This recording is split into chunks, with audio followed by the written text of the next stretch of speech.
Bonjour mesdames et messieurs. Les médias ont une influence sur la démocratie parce que le droit à une information libre est un droit fondamental des citoyens. Au XXe siècle, les médias de masse sont apparus en même temps que le suffrage universel.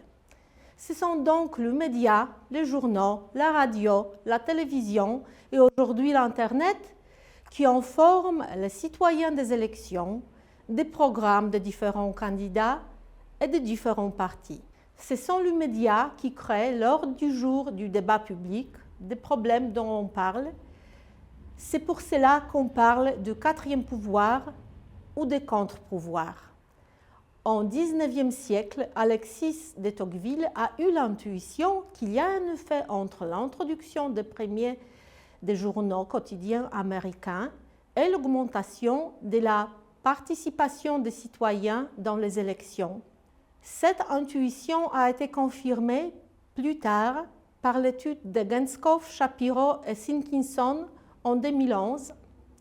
Comme une économiste française, Julia Cagé, a montré bien dans son article, je cite, « Un journal supplémentaire augmente la participation aux élections législatives et présidentielles de 0,3 points de pourcentage et le premier entrant sur le marché d'1 point de pourcentage, un effet massif. La probabilité que les individus votent augmente s'ils sont mieux informés. La radio a également joué un rôle similaire et cela a été confirmé par l'étude de Feddersen et Sandroni. Le fait de la télévision en démocratie est plus compliqué. La télévision détourne les citoyens des médias au contenu informatif plus élevé et leur offre de divertissement à volonté. La télévision, comme a montré Genskov dans son étude du 2006, conduit ainsi en moyenne à une baisse des connaissances politiques des citoyens et contribue à une augmentation de polarisation, ce qui a été montré dans les articles de Marcus Prior. Avec l'Internet, le paysage médiatique est encore beaucoup plus riche, mais les effets sur la démocratie deviennent plus compliqués. Une partie importante des citoyens est moins bien informée. Cela influence le fonctionnement de nos démocraties. L'engagement politique des citoyens qui diminue et au même moment où les votes pour les extrêmes ne cessent pas d'augmenter.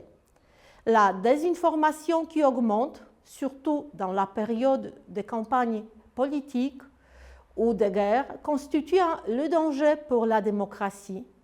Elle contribue à éroder la confiance des citoyens dans les médias, les institutions démocratiques et aux hommes politiques. La désinformation remet en question la légitimité de tous les systèmes politiques. Le cas des États-Unis au moment de l'attaque du Capitole en janvier 2021 illustre bien ces mécanismes.